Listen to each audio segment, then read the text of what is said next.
Scratch the paint off the taps. Welcome to Simplified Sparky Marketing. It's Sunday. I had a little bit of time, so I said I'm going to pump out a podcast quickly of just a little experience that happened this week. So a little bit of a story time. I've been engaging cleaners lately as I realise it's wise to pay somebody to clean your house for a couple of $100, not even $120, I believe it was, to get two cleaners around who whipped around the house and just did the usual. The kitchen, the bathrooms, the floors, the vacuuming and stuff like that. And it's an absolute luxury when you can do that and you don't have to worry about doing all that crap that's necessary yourself. What I want to speak about is bad experiences and actually finding out if you or your company has given somebody a bad experience. And I feel a lot of people don't even find out they have given their client or their staff member has given their clients a bad experience. Now, where this stems from was I engaged this cleaner. They've come around 3 times with this company. So how I found them was they had been referred to me from one of my clients. So my client was carrying on about cleaner this, cleaner that. And I was like, how do you find your cleaner? And as in their work. And she's like, I've loved them. They've gone from house to house with me. But what I reckon is she has a dedicated bunch of cleaners that only work with her. And I think that's what I need to find because I'm going to tell you my experience. So I've been engaging this guy. So I deal with this guy on WhatsApp. And to be fair, like the cleaners show up on time. They're perfect in that sense. And he's like, when do you need them? What time do you home? What do you want done? Etc. etc. So I told him the scope of works and he gave me a price and that was fine. And they arrived last Thursday. So it was fine. 3 of them arrived like wild women. There was 3 of them and they got in, they were racing around the place. And I went into the office where I am now recording this and I was just doing my business. And I could hear the vacuums. I could hear like them talking. I could hear them like pounding up and down the steps. I was like, fuck, they seem a little bit rushed today. And I think they were either running behind schedule.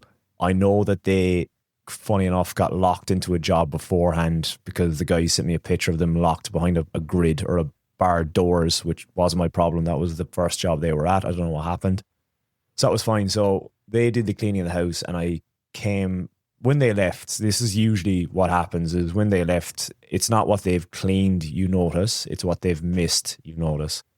So I was going to the sink to wash my hands and then I noticed like a pool of water, like kind of yellowed water around the sink and they just didn't clean up properly and they left a bit of yellow water kind of around the sink and it was just gunky crap that was, I think it seeped whatever is under the sink and it came out onto the white stone top.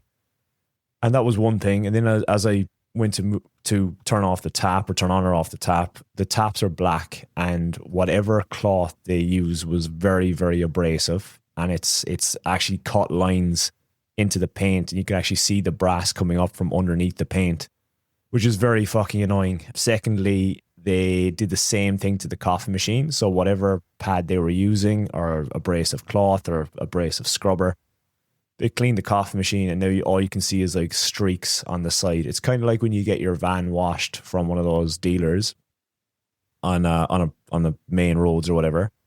And it's you pick up the van, it looks mint until the sunlight hits it and you stand at an angle and it looks like they've taken a wire brush and cleaned your vehicle with it. That is why I will never ever take my personal car or any car to a cleaners. I look sometimes when there's like a Lamborghini or a Porsche or something in these cleaners in the roads and I'm like, no, don't do it. So there's probably been a fucking plumber's ute through there last that they're scrubbing the crap off that with that exact same brush that they're now going to attack your car with. Anyways, that's beside the point. So there was those 2 things. There was the coffee machine, there was the taps, there was the shower wasn't properly cleaned and the windows weren't properly cleaned as well. So I want them to clean the 2 bottom windows as well. And they did that, did a really half-assed job. They did little things in between that were like, you could have relayed to me on the job why that didn't happen or why you didn't do that properly, but they just kind of rushed out the door and left. And now my feeling is I'm going to relay this to the cleaner and tell him, like, as a business owner myself, as a dual business owner, to be like, this isn't good enough. This isn't a good enough experience. And it's like, I'm not going to leave you a bad review or anything like that because I realize that's a punish and that's being a dickhead. But as constructive criticism, he needs to speak to his staff to tell them that that they can't just go in, run around like crazy women and like scratch the crap out of stuff and half-ass things. And I honestly felt that they just rushed the crap out of this job. And because of that, I won't be using them again, basically. I'll see what he says. Maybe he'll apologize and bring someone back that's dedicated, maybe his best cleaner or something like that. I'll see what happens. I'll keep you posted. But this got me thinking as to like, how many times does this happen to you or your company where your guys go out, maybe it's one of your really good clients and you don't realize why you're getting the cold shoulder. It could be a few months down the track where you're like, I haven't heard from that client in a long time, one of my great clients. And maybe they just didn't relay their experience, or maybe they actually had a really bad experience and they didn't let you know about it. And I think that does happen quite a bit, particularly if you've got staff and they haven't been onboarded correctly, or they haven't actually, the staff member might be having a bad day. The staff member might have issues at home that they're bringing into the company, and your client is getting the brunt of that. I've had that where I've lost one of my contracts. I was actually speaking to a guy about it yesterday. I've lost one of my contracts for one of the pubs in Sydney CBD. I don't mind it, but because of my staff member messing up and not getting the correct part, even though I warned him going into the pub, it was an early morning job on a Friday. He stuffed up, didn't check the part as I warned him going to it, had the wrong part. I had to apologize profusely to the manager and organize to come back Monday morning. Please organize the loading dock, etc. inside the CBD. He organized it and my staff member pulled a sickie. We have never had a job from them since. And look, it's not a big deal. I didn't like the work because you had to be in there at the crack of dawn to get a park, to rush in, to hopefully come out and not have a ticket. So it was an absolute nightmare. I don't mind it, but that's the kind of stuff that happens if your staff member don't bring their A game. You're going to be the one suffering the consequences as the business owner. But that is my story and my warning to you of kind of, it's not a bad shout for you to actually call up customers now and then and just check in for a quality check. Or maybe you've got a new staff member on board and you're letting them out on their own.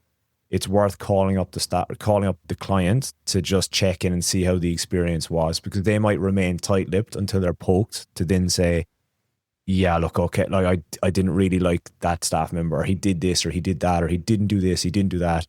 He scratched my floor. I didn't want to say it because I felt bad, but now that you ask, I'm going to tell you, kind of thing. So this is more on quality control and your customer's overall experience, which is huge. And that's why me as a business owner, when I go into people's houses, I instantly warm to them as much as I can. I'm polite, I'm friendly, I'm their best friend, I'm rubbing their dog, I'm talking to their kids, etc., etc. It's all those little things go such a long way.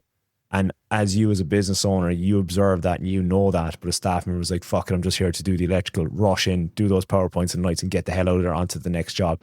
And that might be a you problem, that you're wedging the staff member's schedule with too many ducky dive jobs. So just to get you thinking, is there clients that have dropped off that you used to get loads of work from? Have you sent a new staff member out to them? That may be the cause of it.